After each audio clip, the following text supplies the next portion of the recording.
ল pass করে যাওয়ার পর এনরোলমেন্টের জন্য যে ফর্ম ফিল আপটা হয় বার কাউন্সিল অফ ওয়েস্ট বেঙ্গলের, তো সেই ফর্ম ফিল আপটা তোমরা কিভাবে করবে এ টু জেড এই রিলটায় আমি পুরো বলে দেবো। ঠিক আছে, তো ভিডিওটা পুরোটা দেখো, তোমাদের ফর্ম ফিল আপে আর কোনো অসুবিধা থাকবে না। দেখো, এই ফর্মের মাথার উপরে আছে পাসপোর্ট সাইজ ফটোগ্রাফ, মানে তোমাদের নিজস্ব একটা পাসপোর্ট সাইজের ফটো এখানে অ্যাটাচ করতে হবে। আর সেই পাসপোর্ট সাইজের ফটোর মধ্যে কিন্তু তোমাদের যে সিনিয়র অ্যাডভোকেট, সেই সিনিয়র অ্যাডভোকেট কিন্তু একটা সাইন করবে এবং স্ট্যাম্প মারবে। আর এমন ভাবে মারবে যাতে তোমাদের মুখে যাতে না পড়ে, স্ট্যাম্পটা আর সাইনটা একটু ফটোর নিচেই জাস্ট করবে, কিন্তু ফটোর ওপরেই হবে। ঠিক আছে, হালকা একটু পেজের বাইরে এবং ফটোর মধ্যে হবে। ঠিক আছে, তো সেইভাবে স্ট্যাম্পটাও বসবে। ব্যাস, তোমাদের ফটো তো হয়ে গেল। ফটোর উপর তোমাদের নিজস্ব কোনো সিগনেচার করতে হবে না, যা করবে অ্যাডভোকেট করবে। আচ্ছা, এরপর আমরা চলে আসছি ফর্ম ফিল আপে। তো 1 নম্বরে হচ্ছে যেটা আছে, তোমাদের নামটাই লিখে দিতে হবে। ঠিক আছে, আর যা ফিল আপ করবে সব ব্লক লেটারে করবে। এরপর আছে ফাদার বা হাজবেন্ডের নেম, তো এইটা তোমরা ফিল আপ করে দেবে। আচ্ছা, অ্যাড্রেস তোমাদের বসিয়ে দেবে। ফোন নম্বর 3 নম্বরে বসিয়ে দেবে। 4 নম্বরে হচ্ছে তুমি বিদেশি না বিদেশি নও, মানে আর কি তুমি যদি ভারতীয় নাগরিক হও তো অবশ্যই তুমি ইয়েস দেবে। 5-এ তোমার জন্ম তারিখ দিয়ে দেবে। 6-তে মেল না ফিমেল সেটা দিয়ে দেবে। 7 নম্বরে হচ্ছে যেটা হচ্ছে যে তুমি ল পাস করার আগে তুমি কি পাস করেছিলে, লাস্ট কি তুমি এইচএস পাস করেছিলে নাকি গ্র্যাজুয়েট পাস করেছিলে? তো অনেকেই আছে বিএ বিএসসি বিকম এসব পড়ে তারপর ল পড়তে আসে।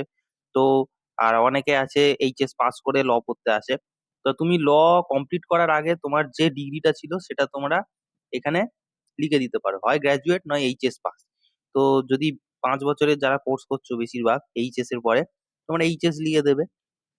এরপর হচ্ছে লাস্ট যে এক্সামটা, মানে লাস্ট যে তোমরা পাস করেছিলে, সেটা গ্র্যাজুয়েট হোক বা এইচএস, তো সেটা কত তারিখে পাস করেছিলে এবং তোমাদের যে ডিগ্রিটা ছিল সেটা কি ডিগ্রি ছিল এবং কিসের ডিগ্রি ছিল সেটা তোমাদেরকে ওখানে লিখতে হবে। আর যদি এইচএস পাস করে থাকো তাহলে সেটা হচ্ছে কত তারিখে তোমরা সেই বছর তোমরা এইচএস পাস করেছিলে এবং তোমাদের আর্টস ছিল না সায়েন্স ছিল না কমার্স ছিল, সেটা কিন্তু লিখে দিতে হবে।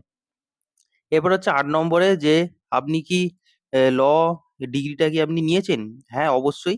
তো এখানে লিখে দিতে হবে ইয়েস, এবং কত তারিখে তোমরা লটা পাস করেছো সেটা পাশে লিখে দেবে। আর মানে সেই তারিখটা কিন্তু তোমরা প্রভিশনাল সার্টিফিকেট থেকে পেয়ে যাবে। আর তলায় যেটা আছে আর ইউ ব্যারিস্টার, এটা নো লিখে দেবে। আচ্ছা, এরপর 2 নম্বর পেজ যেটা হচ্ছে সেটা হচ্ছে কোন কলেজ এবং কোন ইউনিভার্সিটি থেকে তোমরা আর কি পড়ে পাস করেছো। তো তোমাদের কলেজের নামটা লিখবে, আর তার পাশে লিখে দেবে তোমাদের আর কি ইউনিভার্সিটির নামটা। আচ্ছা, তোমরা কত বছর থেকে কত বছর অব্দি তোমরা ল পড়েছো, তো তোমরা সেই বছরটা ধরে নাও 2021 থেকে 26, তাহলে সেইভাবে লিখে দেবে। আচ্ছা, এরপর হচ্ছে কত বছরের, মানে 3 নম্বরে যেটা আছে কত বছরের ডিউরেশনটা, তোমাদের কোর্সের ডিউরেশন কত ছিল, 3 বছর না 5 বছর? তো 5 ইয়ার্স হলে 5 ইয়ার্স, 3 ইয়ার্স হলে 3 ইয়ার্স।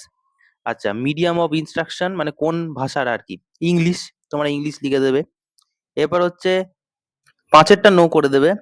এরপর 9 নম্বর থেকে যেটা আসছে, এগুলো সব কিন্তু তোমাকে নো মারতে হবে। ঠিক আছে, 9 নম্বরে যে 3টেই পার্ট আছে প্রত্যেকটাতেই নো করে লিখে দেবে। এরপর হচ্ছে 10 নম্বরে তোমাদের বলতে চাইছে যে তোমরা কি 750 টাকা চালানটা কি পে করেছো?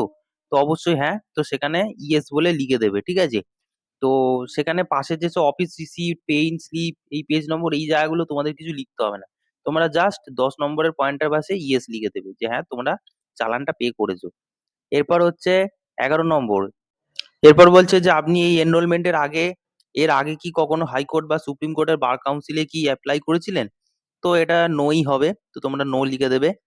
12 নম্বর হচ্ছে যে তোমাদের বলতে চাইছে যে তোমরা কোন কোর্টে তোমরা প্র্যাকটিস করতে চাও ভবিষ্যতে।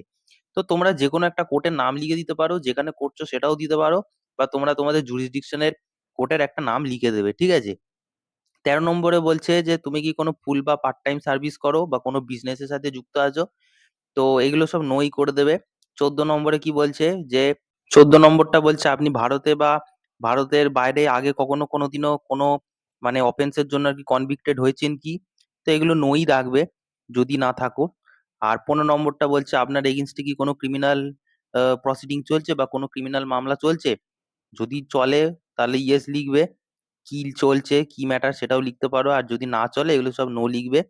16 নম্বরও নো লিখে দিতে পারো, এগুলো সব নোই হবে মোটামুটি।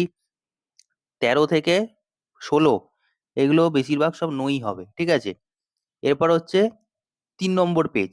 3 নম্বর পেজে এখানে যে ডিটেলস গুলো আছে তার তলায় সিগনেচার অফ দ্য অ্যাপ্লিক্যান্ট আছে, এখানে তোমাদের সেই সাইনটা করে দেবে, ঠিক আছে।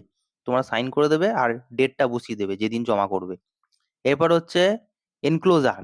তোমরা কটা ডকুমেন্ট দিচ্ছ, জেরক্স কপি আর সেগুলোর অরিজিনাল কপিও আর কি দিতে হবে।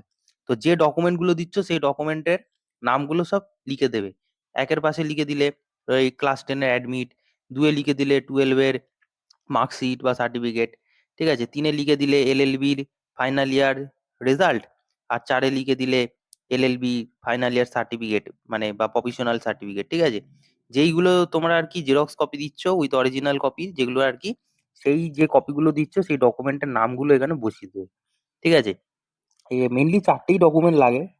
আচ্ছা, এরপর হচ্ছে অ্যাটেস্টেড বাই জায়গাটা হচ্ছে তোমাদেরকে হচ্ছে একজন অ্যাডভোকেটকে দিয়ে সিগনেচার করাতে হবে, সেই অ্যাডভোকেটকে দিয়ে যে অ্যাডভোকেট তোমাদের প্রত্যেকটা জেরক্স কপিতে সাইন অ্যান্ড সিল দিয়েছিল, ঠিক আছে। কারণ প্রত্যেকটা জেরক্স কপিতে কিন্তু একজন সিনিয়র অ্যাডভোকেটের কিন্তু সাইন অ্যান্ড সিল লাগবে। তো যে করেছিল সেই কিন্তু এখানে এই যে অ্যাটেস্টেড বাই এর জায়গা তিনিই সাইন করবেন এখানে। এরপর 4 নম্বর হচ্ছে ক্যারেক্টার সার্টিফিকেট। এইখানে যে ফর্মটা আছে এখানে হচ্ছে দুজন অ্যাডভোকেটের কিন্তু সিগনেচার করাতে হবে, ঠিক আছে। দুজন অ্যাডভোকেট তারা সিগনেচার করবে, এনরোলমেন্ট নম্বর দেবে আর একটা সিল মেরে দেবে, ঠিক আছে। এবার এই দুজন অ্যাডভোকেটের মধ্যে যে কোনো একজন অ্যাডভোকেটই কিন্তু তোমাদের পাসপোর্ট সাইজের ফটোতেও সাইন অ্যান্ড সিল দেবে এবং প্রত্যেকটা জেরক্স কপিতেও কিন্তু সাইন অ্যান্ড সিল দেবে। এই দুজনের মধ্যে যে কোনো একজন দিতে পারে, ঠিক আছে, অসুবিধা নেই। এরপর হচ্ছে এখানে যে পুরো ব্যাপারটা আছে এটা পুরো আর কি অ্যাডভোকেটদের ডিটেলস থাকবে।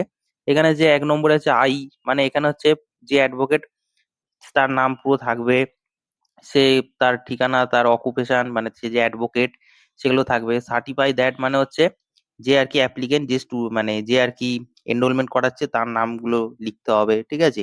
কত বছর ধরে চেনে এগুলো সব লিখতে হবে, ওকে।